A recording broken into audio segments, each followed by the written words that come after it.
pediatric ophthalmologist at DuPont Hospital for Children.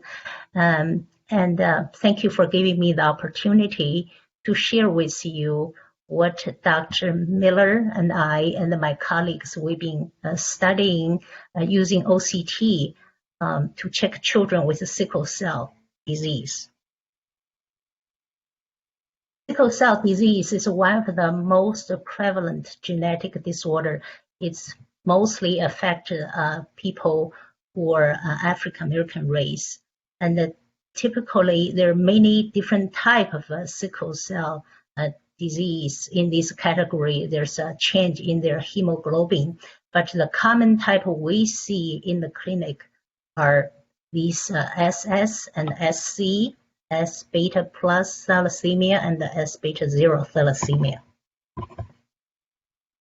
Sickle cell disease is a systemic multi-organ disease. One of the organs get affected is the eye. And children or adults with sickle cell disease can develop this condition called retinopathy, usually show the symptoms as adult.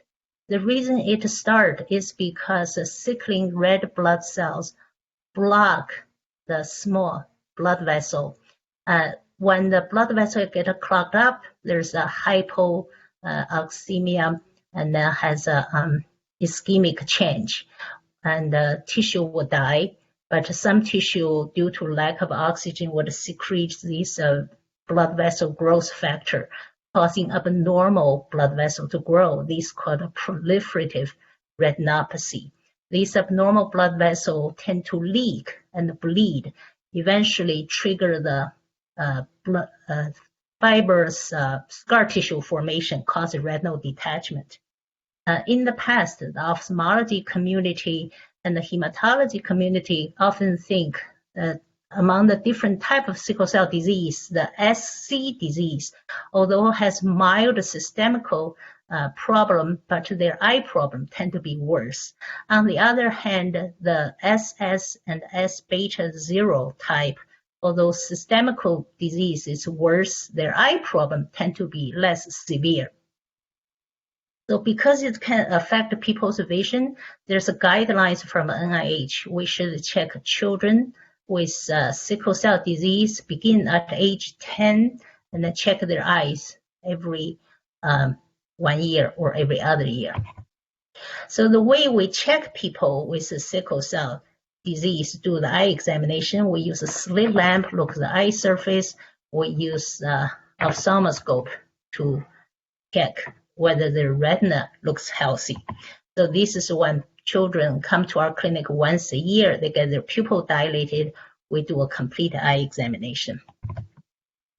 So what we may find is when we look inside of the retina, we can see abnormal blood vessel, including these kind of tortuous, curly, abnormal vessel. And then they can progress to these proliferative fibrotic tissue, pull the retina off, causing detachment.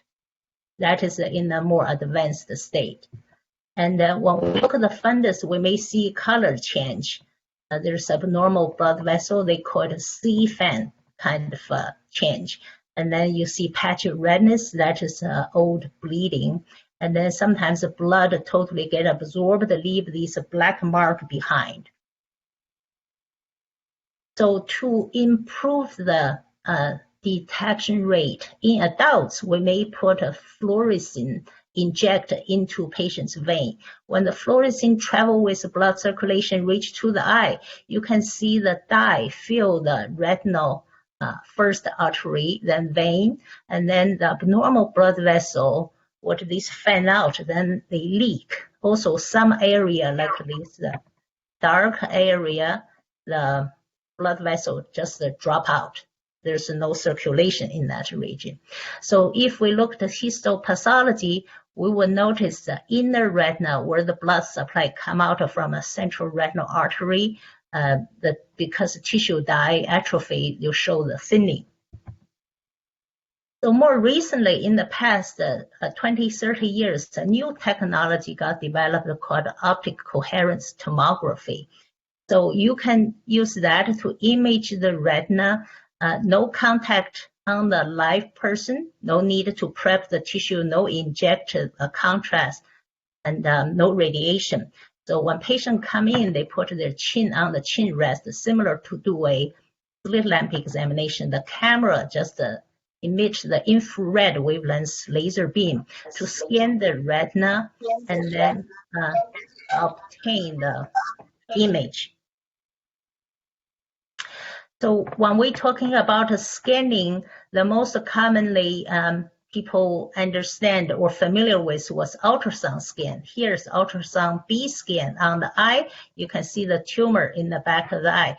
Here's ultrasound B scan. Most people are familiar with of the baby. Basically, it's a one beam rapidly scanning, so you got a one cross-section view. But here's when you use OCT imaging scan, you use near infrared wavelength, scan the retina, it shows a cross-section.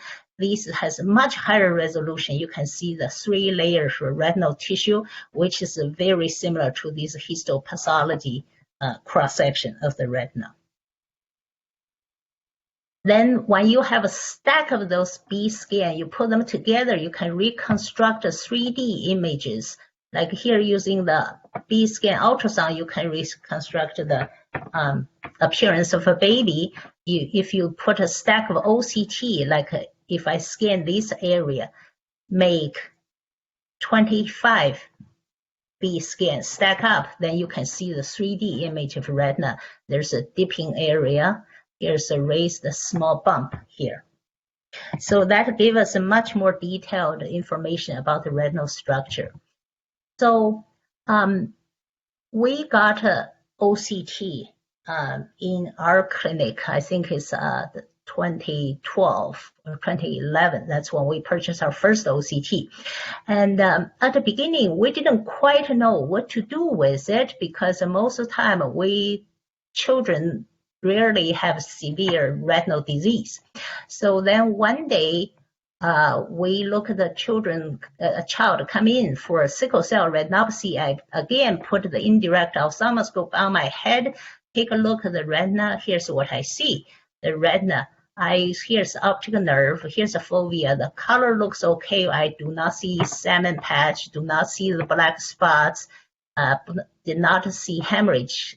I would pass this child for being normal. Then I thought, wait a minute, let's do an OCT.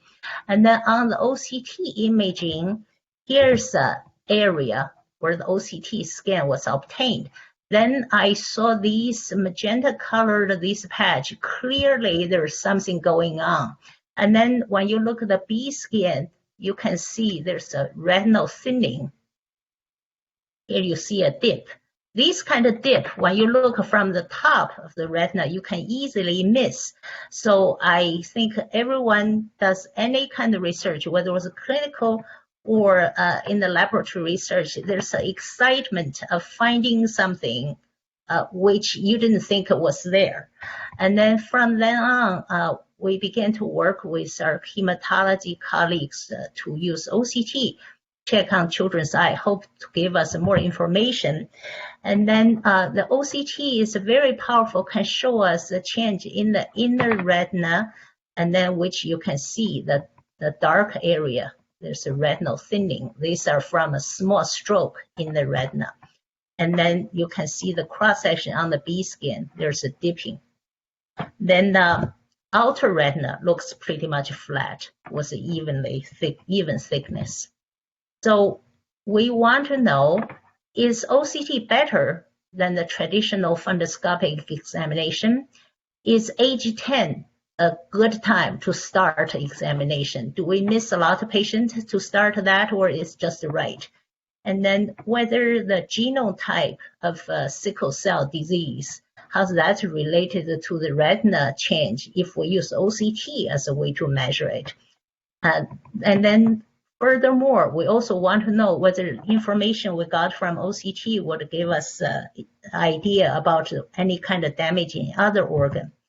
So right away, we look at the children. Every child come in, we do a funduscopic examination. We also do a OCT. clearly, OCT can find many more children with eye problem. In fact, many of them has both eyes, they said, already have a problem. And then some children has one eye has a problem, but there's less than 50% of children. We checked, these are the same group of children. As you can see, funduscopically, 87% were normal, but on OCT, only about 42%. We didn't find anything. So no matter what methods we use, we know as a child getting older, they start to develop disease. That disease seems to take time to develop. This is true whether you do funduscopic examination or OCT examination. But OCT seems to be able to find the problem earlier. So here we plot against the age, the cumulative case count. As you can tell, the blue dots are the traditional funduscopic examination, but here's you use OCT examination, you find the disease at an earlier age. So having known that, do we still feel that age 10 is a sufficient time to start eye examination? Well, if using funduscopic examination, that appears to be true. We have 44 children in our data set, younger than 10 years, and then if we look at the fundus, we may miss 2 if we didn't check them. However, if we do OCT on those children, and then we have 17 children already showed problem before age 10. So had we started checking them after that, we would be until their age 10, we did not know they have the disease. But clearly, as the children get older, no matter which methods you check, you find out more disease. So next things, we want to know the correlation between the OCT findings and the genotype of sickle cell disease. As I mentioned earlier, the relatively milder type, the SC disease, have less other organ or systemic damage. But traditionally, we believe that eyes of these patients tend to have more retinopathy. These group of patients have a worse systemical manifestation of the disease, but the eye problem tend to be less. So when we compared the eye examination result by funduscopic methods, there's no significant difference.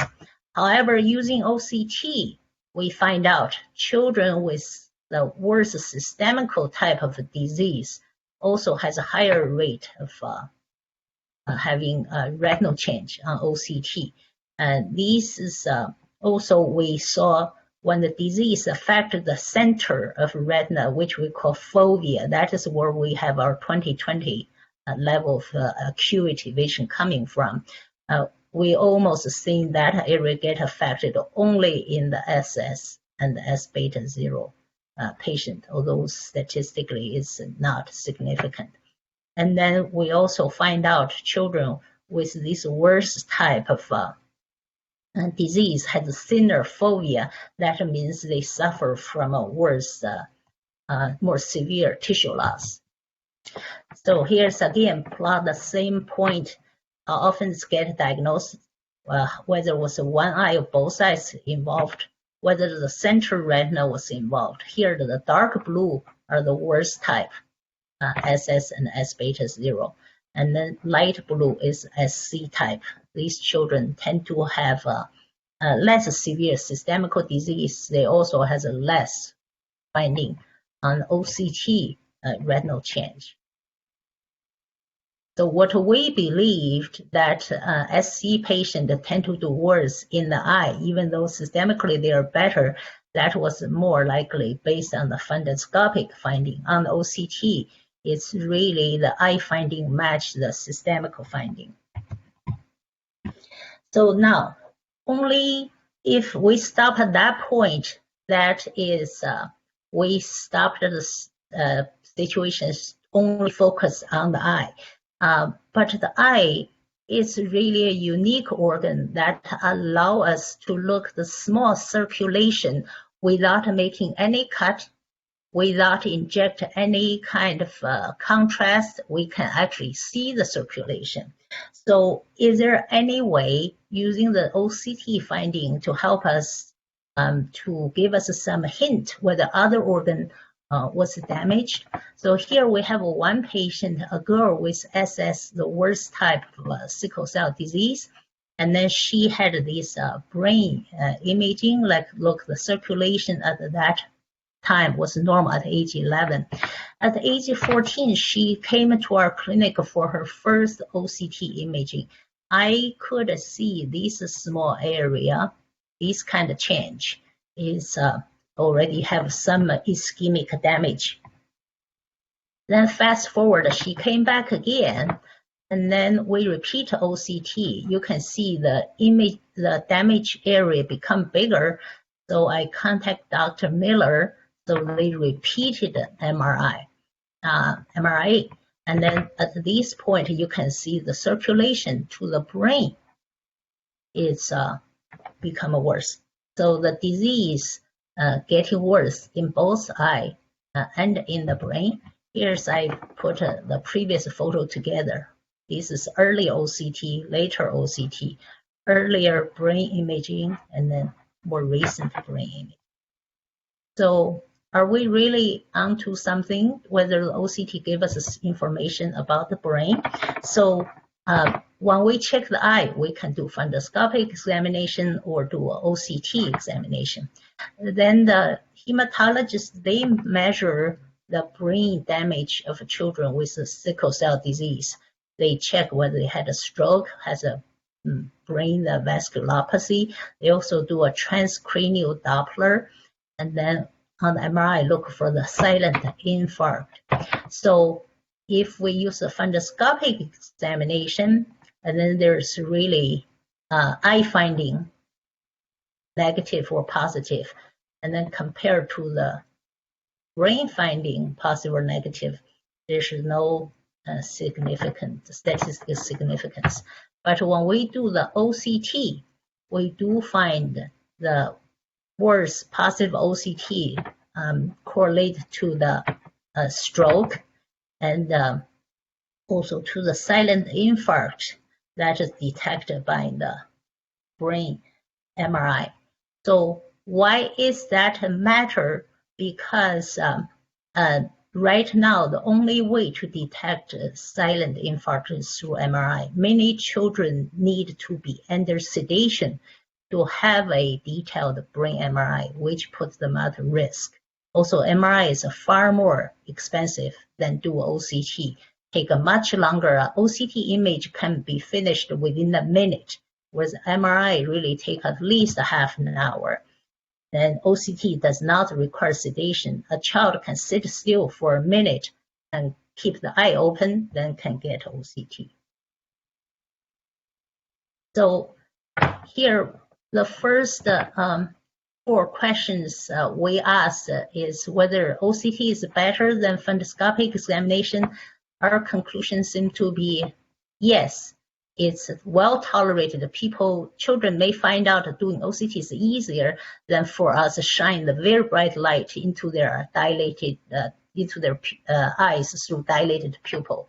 And then we also find out if we do OCT using that as checking the beginning of the disease, then age 10 may be a little late. Perhaps right now at the Nemours, we began to check those children at age 5.